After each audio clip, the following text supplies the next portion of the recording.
passionné et un passionné qui voulait vraiment bien partager sa passion. Merci et bravo. Merci à vous. Alors c'est vrai que je ne suis pas un spécialiste de la photo, mais tout le monde m'a dit, attention, là c'est vraiment the pointure. Non, mais ça c'est pas moi qui... Non. Non, mais j'en fais depuis très longtemps, donc c'est vrai que c'est un petit peu normal, je vis un peu pour ça.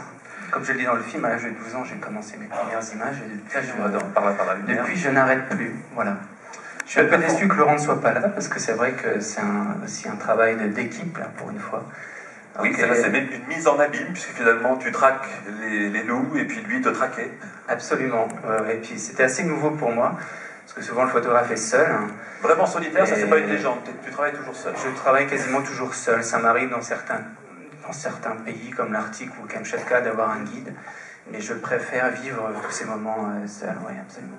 Mais on est déjà un peu trop, le fait d'être seul, parce que pour l'animalier, ça demande pas mal d'affût, et puis bon, pour certains animaux qui sont très farouches, ils nous sentent ou autres, donc il y a pas mal de... voilà, rien que moi, je suis déjà trop. Je sais que ce film, il a été tourné assez rapidement, en fait, en 3 semaines, c'est ça? En 3 semaines, ouais. Vous avez eu de la chance, j'étais pas trop de chance. C'est un jeune producteur qui avait vu un travail qu'on avait fait, Laurent et moi, sur les bœufs musqués en Norvège. Et il nous a pas mal poussé à faire ce film, et c'est vrai que au final on a dit oui, mais moi j'avais un peu peur, parce que c'est vrai qu'un documentaire, vous le savez bien, c'est vrai qu'il faut toute une équipe derrière, et du coup il faut un peu mentir ou mettre en scène. Donc ça a été un sacré travail en amont pour essayer d'être au plus vrai, et puis de monter cette petite expédition à deux, parce que c'était un peu le but, on ne pouvait pas tricher, donc il fallait vraiment qu'on soit que deux qui me suivent, Laurent et moi. Et donc à force de discussion avec Bonne Pioche, on a réussi, et on voit qu'il y a des petites lacunes techniques ou autres, mais on devait tout faire, les images, le son, enfin donc c'était un défi un peu nouveau pour moi. Je ne suis pas un spécialiste de la photo comme je l'ai dit, mais j'ai cru reconnaître le piqué. Est-ce qu'il te filmait avec un appareil photo? Oui, on a tout filmé avec un Nikon D4. Juste avant, on était justement au Tibet, Laurent et moi, pour tester ces boîtiers. Et dans la continuité, on a demandé justement à filmer avec ça, parce que je le maîtrisais à peu près. Et donc ça aussi, c'était un petit peu nouveau, on était un peu dans le doute complet. On n'était pas sûr de trouver les loups, on n'était pas vraiment sûr non plus que c'était un nouveau matériel. Enfin, il y avait pas mal c'était de doutes. Alors moi, j'aimerais bien comprendre un tout petit peu, parce que même si tu l'expliques bien, mais tu es indépendant. Oui. Ça c'est important, tu as ta liberté. Mais comment ça se passe dans ce milieu très particulier de la photographie animalière? On travaille sur commande, c'est un magazine qui donne un coup de fil, ou est-ce que tu te balades et puis tu as envie d'aller à tel endroit et tu le proposes après? Comment ça se passe? Il n'y a pas vraiment de règles, encore moins maintenant parce que tout est bouleversé.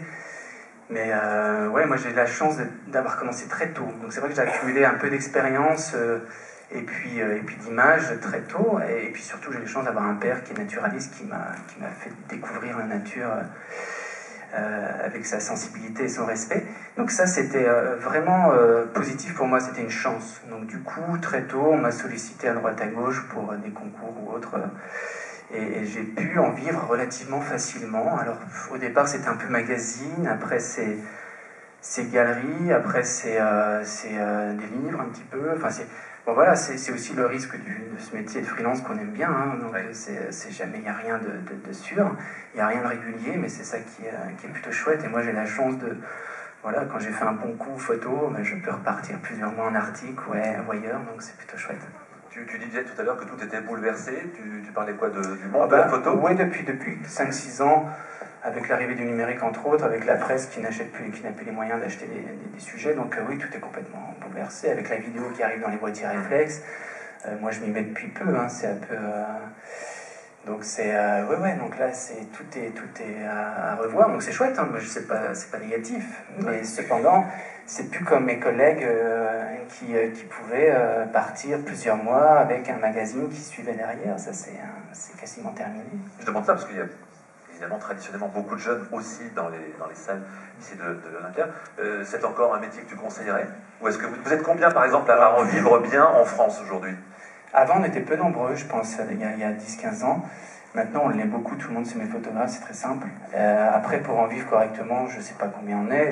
Puis, je pense pas qu'on peut gagner beaucoup d'argent dans ce métier, mais c'est un métier passion, donc on s'en moque. Le tout, c'est Non mais c'est vrai, le tout c'est de pouvoir ouais, assouvir des rêves, aller dans tel ou tel endroit et puis y rester. C'est toujours mieux quand on a quand même des soutiens, mais je pense que quand on a la niaque et la volonté, on peut trouver des moyens, des bourses, des fondations ou autres pour partir. Une vraie chance donc de pouvoir concilier sa passion, son métier, faire de beaux voyages. Moi j'aurais jamais pu imaginer vivre de cette passion. Quand j'étais gamin, c'était les Américains qui me faisaient rêver, comme les Franz Lanting, Mangelsen ou Jim Cronenberg, qui étaient un peu des dieux de National Geographic. Et je ne pensais pas pouvoir un jour en vivre. En France, ils étaient très peu, il y a 30 ans, ils étaient une dizaine, une vingtaine. Et puis là, ça se passe bien, voilà. Donc, ouais, après, le tout, c'est... Voilà, comme je le dis dans le film, c'est aussi un prétexte, je vis dans les Vosges, j'ai un père qui est fou de nature aussi, qui protège les grands tétras, et on voyage beaucoup aussi ensemble. Et le but, c'est de m'échapper un peu de notre société, puis d'être seul dans la nature. Il y a quelques loups encore dans les Vosges? Oui, ils reviennent, il y en a 3. Il y en a 3, et ouais, je croise des doigts, j'espère qu'ils vont... Il y a un mâle et une femelle, on est sûr, on les suit de près. Mais, donc ça, c'est chouette, c'est un beau combat de la nature sur l'homme, parce que l'homme est en combat, en conflit avec. Donc non, ça c'est plutôt chouette, mais cependant, c'est pas suffisant. J'ai besoin de respirer, comme en Éthiopie ou alors le Grand Nord. Alors, on a bien vu que tu étais un éternel insatisfait, que tu cherches toujours la photo encore meilleure. Est-ce qu'il t'arrive de rentrer bredouille? Par exemple, là, pour les... Là, c'était risqué, là, c'était risqué, ouais. Non, on n'était pas sûr de trouver la tanière, et ça m'arrive de rentrer bredouille, souvent. Tu peux rester à l'affût comme ça combien de temps dans ton parcours? Tu as eu des tracks comme ça très longues? C'est très variable. Il y a des fois, je vais faire des milliers de photos, d'autres parfois pas du tout. Mes dernières expéditions, c'était dans le Grand Nord, sur l'île de Banks en Arctique, où là, c'était vraiment chouette. C'était le loup blanc, mon but. Et je partais avec ma poulka et puis mon appareil photo. Je suis resté 3 semaines pour voir le loup blanc. La première année, je l'ai vu 5 minutes de temps. Donc en 3 semaines, quand même, c'est quand même pas rien. C'est génial. C'était juste comme un mirage. Et puis je suis retourné d'après avec mon père pour lui faire vivre ça, tellement c'était juste hallucinant. Et on n'a rien vu. On a passé un mois en autonomie complète là-bas, on n'a pas vu le loup.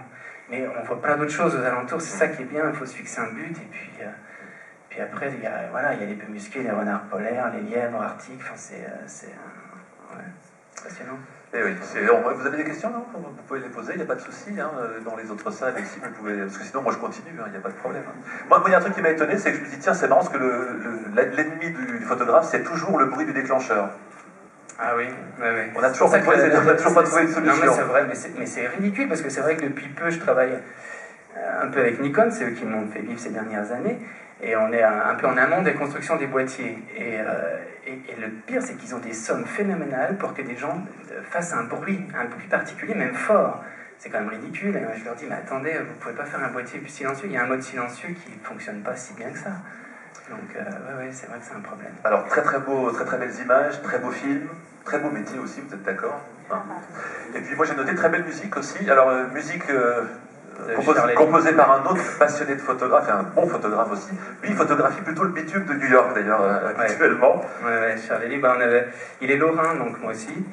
Et on s'est rencontrés parce qu'il est assez sensible à la nature. Il protégeait un petit ruisseau près de chez nous. Et j'ai fait un livre sur la Lorraine. Et donc, il a fait des poèmes dessus. Et depuis quelques années, là, on est bien amis. Et en effet, pourtant, lui, il est dans le bitume. Ouais. C'est un artiste assez incroyable. Ouais. J'ai vu, en fouillant un tout petit peu dans la librairie de l'aventure, ce petit ouvrage qui s'appelle Le Loup, avec tes photos dedans. Oui, ça c'est vieux, oui. Oui, mais ça fait un bon souvenir. Oui. Ça n'a rien à voir avec le loup d'Abyssinie.